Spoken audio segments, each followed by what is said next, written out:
Greetings to all lovers of historical mysteries and ancient civilizations. Today we are embarking on a journey to one of the most impressive yet little-known ancient structures in the world, the mysterious stone city of Great Zimbabwe. Imagine magnificent walls of perfectly fitted stone blocks, rising 10 meters high without using any mortar, intricate towers and building complexes, all this in the heart of Africa, far from known centers of ancient civilizations. Who were these mysterious builders? How did they manage to create such an impressive architectural complex? And why has the history of this amazing place been shrouded in myths and misconceptions for so long? If you are interested in amazing historical discoveries, forgotten civilizations, and solutions to archaeological mysteries, be sure to subscribe to our channel and turn on notifications. Every week, we explore the most intriguing puzzles of the past based on the latest scientific data and results of archaeological excavations. And today, we will reveal the secret of Great Zimbabwe, an ancient city whose grandeur challenges our perceptions of African history. Let's start with what Great Zimbabwe is and where it is located. Great Zimbabwe is a vast complex of stone structures located in modern Zimbabwe, approximately 280 kilometers from the country's capital, Harare. The name Zimbabwe comes from the word Zimba-Zamabwe in the Shona language, meaning houses of stone or stone buildings. It was this ancient structure that gave the entire country its name after gaining independence in 1980.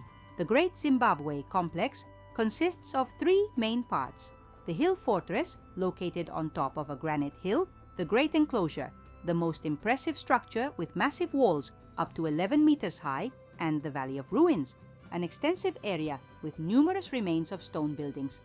The total area of the complex is about 720 hectares, making it the largest ancient stone structure south of the Sahara. The most impressive element of the complex is the Great Enclosure, an elliptical wall about 250 meters long, up to 5 meters thick and up to 11 meters high. This wall was built without using mortar, with stones simply stacked on top of each other with astonishing precision. Inside the enclosure are the remains of numerous structures, including a conical tower about 10 meters high, the purpose of which still causes debates among archaeologists. The hill fortress is a complex of structures on the top and slopes of a granite hill. Here are the remains of residential and ceremonial buildings, connected by a complex system of passages and staircases. From the top of the hill, there is an impressive view of the surrounding area, which made this place an ideal observation point. The Valley of Ruins is an extensive area with numerous remains of stone buildings, which probably served as dwellings for most of the population of the ancient city. Here are also ruins that archaeologists interpret as workshops, warehouses, and other economic structures. But who built this impressive complex? When was it erected, and which people created this amazing civilization? These questions have long been the subject of fierce debate and even political manipulation. When Europeans first encountered the ruins of Great Zimbabwe in the late 19th century, they were amazed by the scale and complexity of the structures. However, they were struck not only by the architecture, but also by their own prejudices. In the era of colonialism and racial discrimination, many Europeans could not accept the idea that Africans were capable of creating such impressive structures.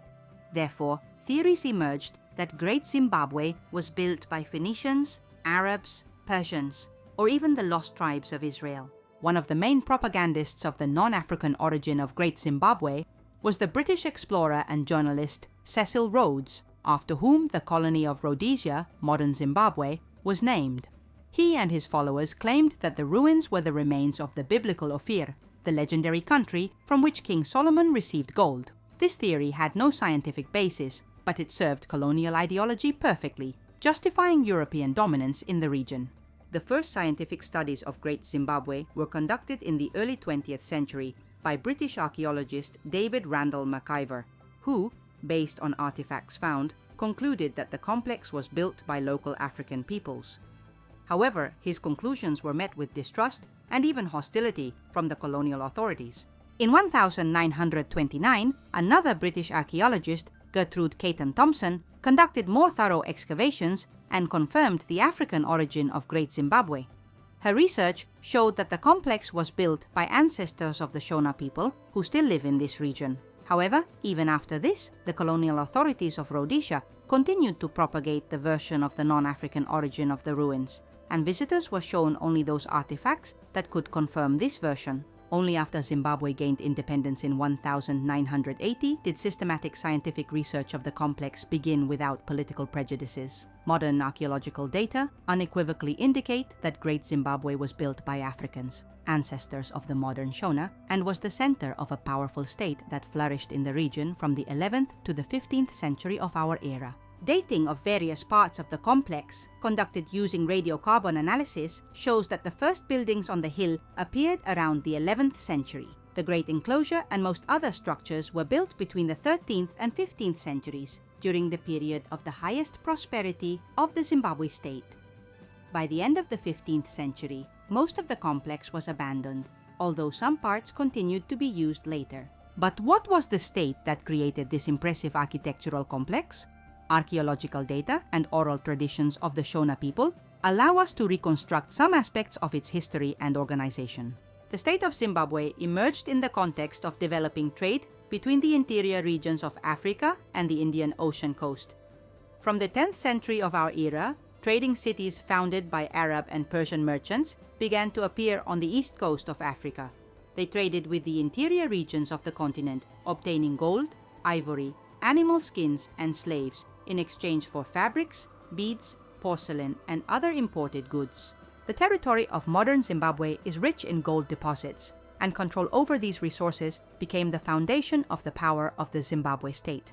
Archaeological findings show that the inhabitants of Great Zimbabwe were actively engaged in gold mining and processing, as well as trading it. Numerous artifacts have been found in the ruins, testifying to trade connections with the coast: Arab coins, Chinese porcelain, Persian beads. The state of Zimbabwe was a monarchy, headed by a ruler with the title Mwene Mutapa, Lord of the Mines. He relied on a complex administrative system and religious authority. Great Zimbabwe was not only a political capital, but also an important religious center, where ceremonies related to the cult of ancestors and fertility were held. The social structure of society was complex and hierarchical. At the top were the royal family and aristocracy, who lived in the Great Enclosure and on the hill fortress. Below were craftsmen, merchants, warriors, and farmers who populated the Valley of Ruins and surrounding settlements. Archaeological data show that the population of Great Zimbabwe during its heyday could reach 10 to 20,000 people, making it one of the largest cities in Africa at that time. Building such large-scale stone structures required significant resources and organized labor. Stones for the walls were extracted from nearby quarries and processed on site.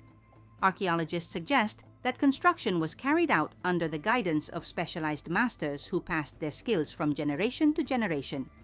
The unique style of masonry, in which stones are laid without mortar and held by their own weight, required high craftsmanship and understanding of the principles of statics. But why did this powerful state decline and Great Zimbabwe was abandoned? Archaeologists put forward several hypotheses. One of them links the decline to the depletion of local resources, especially gold deposits and pastures. Another version speaks of possible climatic changes that led to droughts and made agriculture in the region less productive.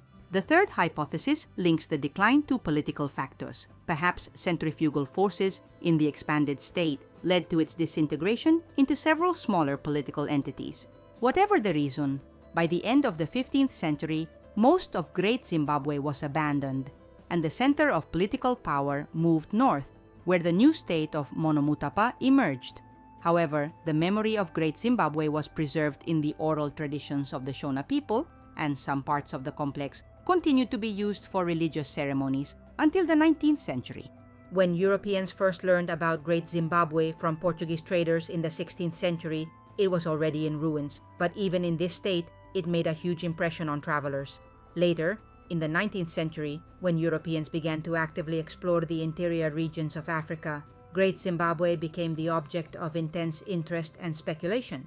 Unfortunately, this interest often led to destruction. Many early explorers were essentially treasure hunters who excavated ruins in search of gold and other valuables, not caring about preserving the archaeological context. Richard Hall gained particularly notorious fame conducting excavations at the beginning of the 20th century on behalf of Cecil Rhodes. He literally cleared the ruins, removing cultural layers that he considered African garbage in search of evidence of an ancient white civilization.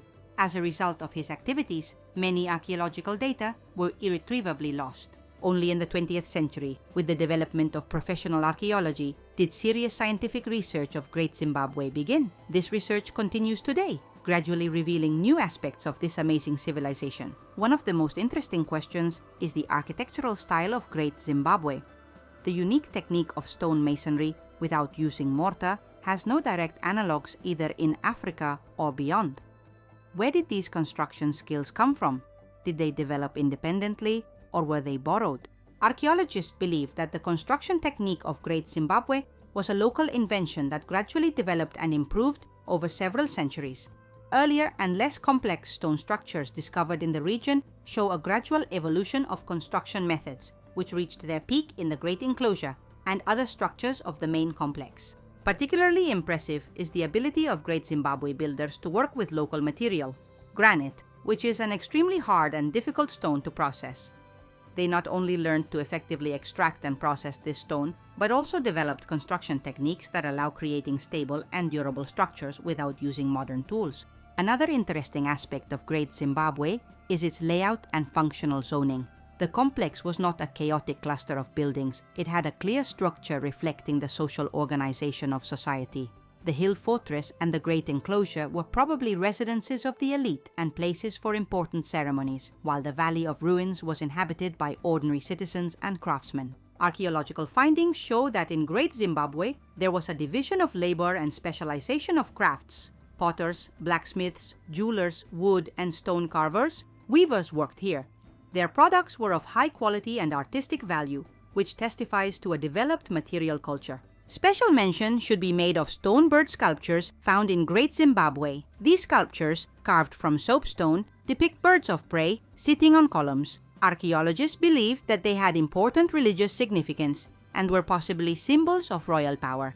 The Zimbabwe bird became a national symbol of modern Zimbabwe and is depicted on the flag and coat of arms of the country.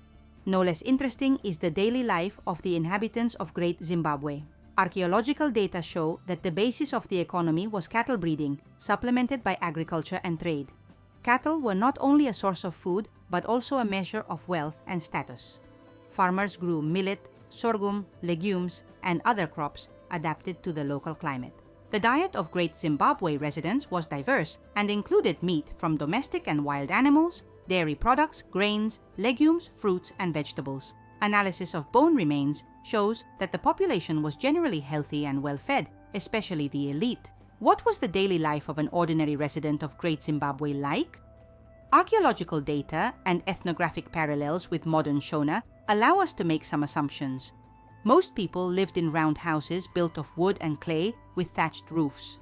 These houses were grouped into family complexes, surrounded by palisades or stone walls. The day began early, with sunrise. Women were engaged in cooking, childcare, making ceramics and fabrics. Men herded cattle, hunted, engaged in metallurgy and construction. Children helped adults and played, simultaneously mastering skills that would be useful to them in adult life. Religious life was centered around the cult of ancestors and belief in a supreme deity known as Mwari. Ceremonies related to the agricultural cycle, important life events, and veneration of ancestors were regularly held. These ceremonies included music, dancing, sacrifices, and ritual meals. The social structure was based on kinship, with large extended families united into clans. Leadership was hereditary, but also depended on personal qualities and achievements. The judicial system was based on customary law, with various levels of courts, from family to royal. Trade played an important role in the life of Great Zimbabwe. The state controlled trade routes between the interior regions of Africa and the Indian Ocean coast. The main export goods were gold, ivory, animal skins, and slaves. Fabrics, beads, porcelain, glass, and other luxury items were imported. Trade was conducted through a network of intermediaries, and there was probably no direct contact between the inhabitants of Great Zimbabwe and Arab or Persian merchants. Surprisingly, despite active trade, Great Zimbabwe had no writing system of its own. Information was transmitted orally, through a complex system of oral traditions, songs, and proverbs. This is typical for many African societies, where oral tradition reached a high level of development. However, the absence of written sources creates significant difficulties for historians trying to reconstruct the history of the Zimbabwe state. We are forced to rely on archaeological data, oral traditions collected many centuries later, and scarce mentions in Arab and Portuguese sources. Great Zimbabwe was not an isolated phenomenon. It was part of a broader cultural tradition that archaeologists call the Zimbabwe culture. This tradition includes many other stone structures scattered throughout the territory of modern Zimbabwe, Mozambique, and parts of South Africa. Some of them, such as Kami and Danangombe, are impressive complexes, although on a smaller scale than Great Zimbabwe. These structures testify that the Zimbabwe culture was widespread in the region and existed for a long period.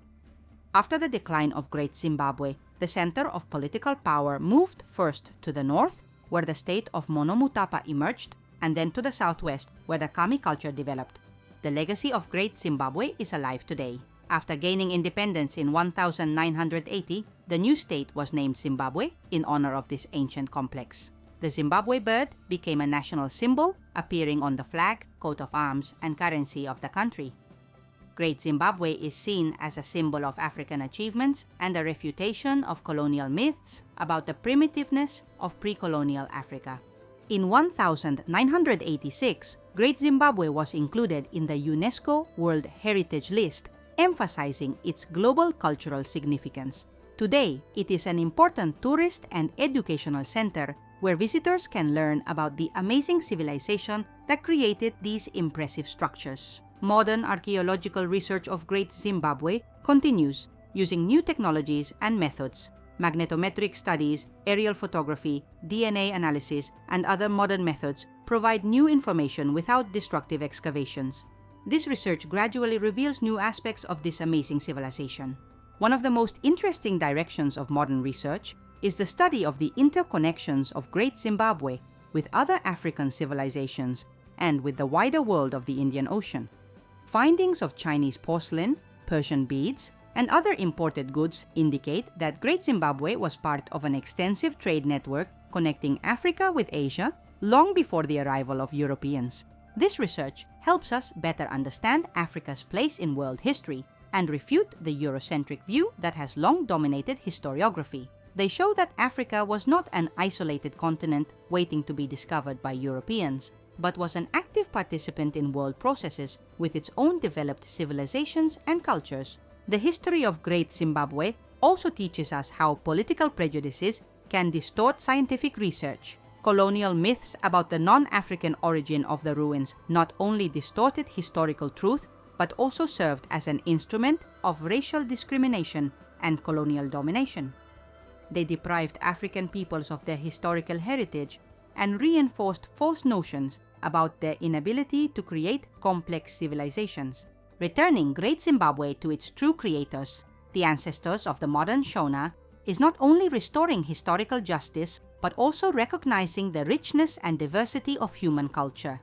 It is a reminder that human history is not the history of one or a few great civilizations, but a mosaic of many cultures, each of which has made its unique contribution to the common heritage of humanity. Great Zimbabwe continues to hold many secrets. We still do not know exactly what its builders called themselves, what their political system was like, how they imagined the world. Many questions remain unanswered, and perhaps some of them will never be resolved due to the lack of written sources and irreplaceable losses of archaeological material as a result of unprofessional excavations. But each new fragment of information, each new finding, helps us better understand this amazing civilization and its place in the history of Africa and the world. And perhaps most importantly, they help us overcome prejudices and stereotypes that have too long distorted our perception of African history. So, who built Great Zimbabwe? The answer is simple and at the same time complex. It was built by Africans, ancestors of the modern Shona, who created a powerful state that controlled the trade of gold and other valuable goods between the interior regions of Africa and the Indian Ocean coast. This state had a complex social structure, developed material culture, and impressive architectural traditions. It was not isolated but was part of a broader Zimbabwe culture, and had connections with distant regions through the trade networks of the Indian Ocean. Great Zimbabwe is not just an impressive architectural complex, it is a symbol of the achievements of African civilizations and a reminder of the richness and diversity of human culture. And the more we learn about it, the more amazing and impressive it appears to us. Thank you for joining me on this journey to one of the most impressive but little-known wonders of the ancient world. If you enjoyed this video, don't forget to like it, share it with friends, and subscribe to our channel so you don't miss new episodes about mysterious civilizations and amazing archaeological discoveries. And in the comments, tell us if you've heard of Great Zimbabwe before and what other little-known ancient structures you would like us to explore in future episodes. In upcoming videos, we will continue to explore amazing but little-known civilizations from around the world that challenge our perceptions of the past and remind us of the richness and diversity of human culture. Until next time.